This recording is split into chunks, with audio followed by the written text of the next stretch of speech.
Hey, it's Joshua here. I cut grass and I'm gonna get on here for a few minutes, create a little video I've been wanting to do about dogs here for a minute in lawn care. If you have not hit the subscribe button, please consider doing so. I'm in one of my newer old trucks I just got, and I'm gonna have a video about this truck here in the near future. An interesting ride I've been on for it, but today I want to talk about dogs. And if you've been cutting grass for yourself for a while or doing something at people's homes, you know, for a source of income, you know, you might have already had a lot of experience about this or whatever, but this is how I handle this. You know, I get into these lawns. I'm gonna roll these windows up. Maybe you can hear me a little better. It's an old truck. These windows are slow. So get into some of these homes, and these customers have dogs. They got fences, and I do a couple of things. I'll run a paper schedule. Now I also have an electronic schedule, but I have a paper schedule with me. Technology is great when it works, but if your phone dies or whatever out in the middle of the field, you still know what you got to do. And I'm just I like paper. I like to have something. So on my schedule, when I create a schedule for somebody that has a dog, I put a little dog emoji in there, and that lets me know they got a dog. Why do I do that? Well, I want to be sure to shut the gate rather, when I'm done servicing their home. I got a couple dogs myself, and I would be heartbroken if they got out. I keep locks on my gates as a result. But anyway, so I keep this emoji on there, helps me to shut the gate. Also, it lets me know that, you know, if I need to carry something with me to protect myself when I'm working. And I'll get to the reason why I do that here in a second. But it also helps me when I set up service with somebody that has a dog. I let them know up front that the lawn, I put a little thing in my agreement that says lawn notes. The lawn is expected to be in a condition in which we can service it for us to be able to provide the service. So if they've got a dog, they got to clean up after the dog, plain and simple. I mean, if you don't make them do that, you know, you're going to have to wash your truck or your mower off. You're going to be, you know, dragging stuff into the truck and so forth and so on. So a story that I have to share actually a couple years ago, I got chased down the street by a dog that opened the front door and chased me down the street. I come up, knock on the door, and he comes around the corner, sees me, and darts at the door and opens it, and I'm gone, dude. Fortunately, I'm a very fast runner even at my age. I'm surprised I didn't pull a hammy or get injured, but I made it. And I don't know how many more years I got ahead of me that I can do that. But another time I was cutting grass for this lady. She was about 90 years old, 5 foot tall, maybe 85 pounds, and had this big Doberman Pinscher chained to this Charlie Brown tree in the backyard, flexing while he's trying to get at me.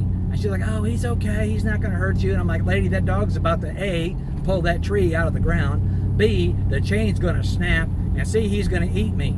And I had a trimmer on me at the time. He didn't attack me, thank God, but I quit that house about 3 times later because the lady, it didn't register with her what I was being exposed to. So I carry some sort of a landscaping knife with me all the time. I need it to cut open a bag or cut some trim line or something throughout the day. And my knife of choice is a K-bar. Now, I don't wear it on my chest like I'm Rambo to scare people or think that I'm nuts, but I usually have it on my hip or my side, you know, somewhere that, and if I have a sweatshirt or something I can wear over it, I do. Sometimes that's hard in the summer. But look, I don't want to hurt anybody's dog. I don't want to kill an animal. I love animals. But I got 2 mouths at home that have to be fed and looked after between my wife and I. You know, with my children, my 6-year-old and my 8-year-old. Some of you are in the same boat. You need to be able to make it at home at night. Some of these dogs, they bite you, they'll break your arm in an instant. When I was 3 years old, I was at my grandmother's house for the weekend. She had a Doberman Pinscher, and I was always afraid of that dog. His name was Zato, and it was a big dog, and I was a little dude. I was 3 years old, and they would let me go out and play by myself with that dog. Sure enough, one day he attacked me, bit all over my forehead. My daddy come out and saved me, and they never got rid of that dog. They thought it was okay. That's another story. But the point that I'm getting at is you need to be protected from dogs. Consider doing that. You know, I can't make a decision for you. Just understand, if you're not protected, you know, you better hope you can run and jump a fence. And then aside of that, you always want to shut a gate, because in most cases, most of the dogs are docile. They're not going to hurt you. But you also got to understand that we're in their territory, and we're coming with loud equipment. And that's not normal for animals. I don't care if they've been around all their life, man. I mean, they don't understand it. And they might go nuts. They might go postal. And they might come at you, and then what are you going to do? So keep yourself protected. Keep those gates locked. Make those agreements ahead of time so your customers know that they are expected to clean up after the dog. Now, it might not always be 100% clean, and that's okay. But you don't want to have to wash your lawnmower every time you mow it, or wash your boots off. Just some food for thought. Maybe it doesn't bother you. That's okay. It's your business. You do what you want. But I've learned over the years what works with me. And also what works too is have a box of biscuits in your truck. And maybe you even have them ready in your pocket for those types of situations if you get confronted by a bad dog.